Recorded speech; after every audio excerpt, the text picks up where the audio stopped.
Hello everyone and welcome to my YouTube channel. Today we are going to discuss about how to clone apps on your iPhone iOS 26.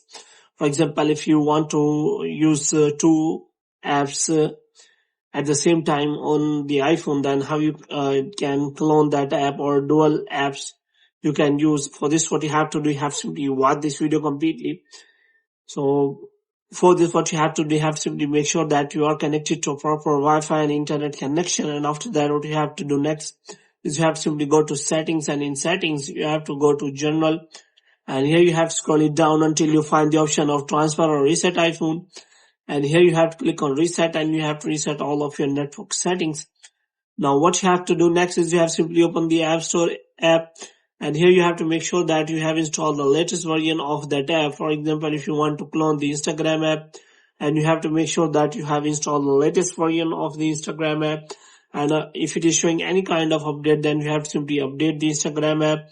And after updating the Instagram app, then there is option available that you can simply add clone of that app by using the web version of that app. For example, if you have a Safari, then you can simply click on the Safari and login page. Or for example, if you want to use the Instagram, then you can simply search for the login of Instagram app, and here you can simply log in into your Instagram account, and after that you can simply create a shortcut for that app, and after that that will be available as your clone app as a web page of that app.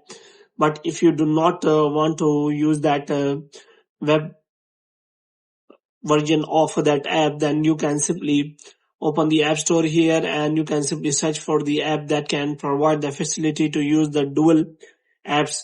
So but I will recommend you to do not use that kind of app, because sometimes these kind of apps are very dangerous for your phone, because they steal your data. So you have to make sure about that.